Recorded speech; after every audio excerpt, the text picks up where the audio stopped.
As pessoas dizem, mas nunca ninguém viu Deus. Yuri Gagarin, quando foi a apenas alguns poucos quilômetros acima da Terra, numa viagem espacial e voltou, disse: eu fui ao céu e não vi Deus lá. Essa frase influenciou muita gente. Mas quem te disse que Deus está nesse céu? Quem te disse que Deus está nesse espaço o qual nós vivemos, nesse universo? Deus é infinito. O universo não é infinito. O universo é finito. Como a gente sabe que o universo é finito? Radiação de fundo. É um corpo negro. Pela ciência, ao olharmos e estudarmos, se é um corpo negro e se tem uma radiação de fundo, é porque ele tem uma parede, tem um limite até onde a coisa vai. Deus está numa esfera tão elevada, tão transcendente, que está totalmente fora desse universo. Acima, separado. 1 Reis 8:27. Mas na verdade habitaria Deus na terra. Eis que o céu e até o céu dos céus não te podem conter. Salmo 139:6 nos ilustra isso. Tal conhecimento é maravilhoso demais para mim. É sobremodo elevado, tão alto que eu não posso atingir. Como é que você pode pensar que Deus pode ser visto nesse universo? As pessoas também dizem, mas quando Deus apareceu? A pergunta está errada, porque Deus criou o tempo. A pergunta é, quando o tempo foi criado? Perguntar quando não faz sentido, porque o tempo não tinha sido criado ainda. Deus não precisa do tempo. O Deus das Escrituras, ele disse que não olha para o futuro. Ele é. Deus não olha na frente para ver o que vai acontecer. Isso não faz sentido. Deus viu o que ia acontecer. Isso daí não é bíblico. Porque Deus é. Ele não será. Ele não foi. Ele é. Em Êxodo 3, 13 e 14, diz: então disse Moisés a Deus: eis que quando eu for aos filhos de Israel e lhes disser, o Deus de vossos pais me enviou a vós, e eles me perguntarem qual é o seu nome, que lhes direi? Respondeu Deus a Moisés: eu sou o que sou. Disse mais: assim dirás aos olhos de Israel, o eu sou me enviou a vós. Esse é o Deus das Escrituras. Se você crê num Deus que foi ou num Deus que será, não é o Deus da Bíblia, porque o Deus da Bíblia diz que Ele é. Deus não criou o mundo e o universo olhando lá no futuro.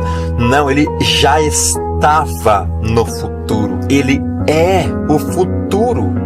Porque Ele é no sentido de estar em todo o tempo todo. Para você entender isso, você precisa entender primeiro o que significa kairos e kronos. Kairos é tempo em grego e significa o tempo em relação a Deus. Kronos também é tempo em grego, mas indica tempo em relação ao homem. Um tempo finito, limitado. Daí originou-se as palavras cronologia, cronológico, do cronos, do tempo que acaba. Deus habita onde o tempo é ilimitado, eterno, na eternidade sem fim. Nós habitamos numa esfera onde o tempo é cronos, limitado, que acaba. Então, quando alguém pergunta quando Deus apareceu, é Gênesis 1:1.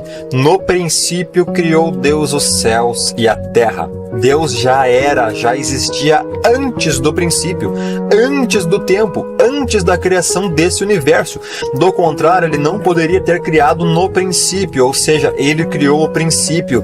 Deus criou o tempo, o cronos, e esse tempo finito teve um começo e terá um fim quando forem criados os novos céus e a nova terra. E Deus sempre existiu antes e continuará existindo depois, porque foi Ele próprio quem criou o tempo, o cronos. Para você ter uma ideia do tamanho e do poder de Deus e da nossa insignificância perante Ele e sua criação, tenha em mente isso. Nesse universo criado existem mais estrelas, que são sóis, do que todos os grãos de areia de todas as praias e de todos os desertos do nosso planeta. Existem bilhões de galáxias, cada galáxia contém bilhões de estrelas. As maiores galáxias existentes são as elípticas. Elas contêm até 1 trilhão de estrelas.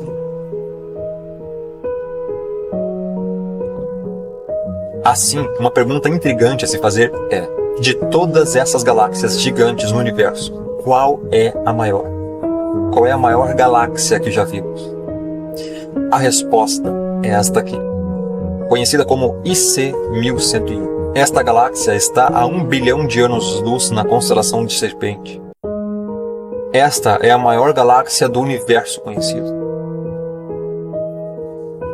Ela é enorme, tem um diâmetro de 6 milhões de anos-luz e uma massa de mais de 100 trilhões de estrelas, sendo grande parte dessa matéria na forma da misteriosa matéria escura.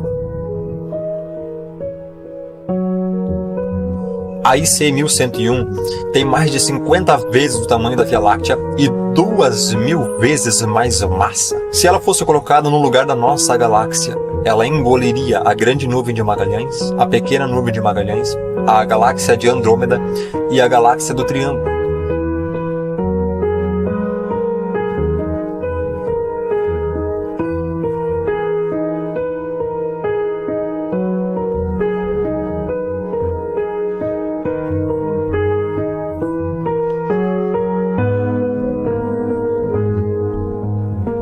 IC 1101 e outras elípticas contêm no seu centro um buraco negro supermassivo.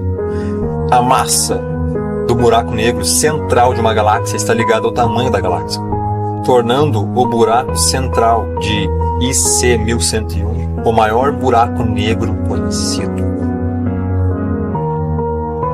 Assim como a nossa, esta galáxia está morrendo lentamente. No centro da nossa galáxia existe um buraco negro que tem uma massa 4 milhões de vezes maior do que a do nosso Sol.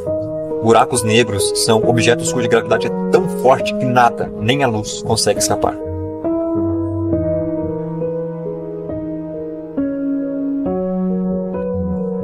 Mas então, se Deus existe, por que eu nunca o vi? Por que Ele nunca apareceu a nós? Você quer ver Deus? Então fique olhando para o Sol ao meio-dia. Você consegue ficar olhando para o Sol sem lentes especiais e sem nada para proteger os olhos? O Sol fica a 150 milhões de quilômetros da Terra. Ele é 1.300.000 vezes maior que o nosso planeta. O Sol tem 4.443.200 quilômetros de circunferência. Sua superfície tem uma área de 6,09 vezes 10 elevado a 12 quilômetros ao quadrado. Ainda assim, ele é pequeno se comparado com outras estrelas. A Eta Carinae é mais de 5 milhões de vezes maior do que o nosso Sol. A Betelgeuse é 300 vezes maior do que a Eta Carinae. E a VY Canis Majoris, a maior estrela já descoberta, é 1 bilhão de vezes maior do que o nosso Sol. E você tem a prepotência de perguntar o porquê de Deus nunca ter aparecido a você, sendo que você nem consegue suportar ficar olhando a luz infame do Sol, que é uma estrela minúscula comparada a outras estrelas? E você quer ver quem criou todas elas? Um Deus infinitamente superior, maior e mais reluzente em brilho, em radiação, em fluxo de pureza, em poder e em glória. Você não consegue olhar para o que Deus criou e acha que pode olhar para quem criou? Se Deus chegar perto do planeta Terra, Ele o destrói só com a sua presença. Tamanha é a radiação que emana dele.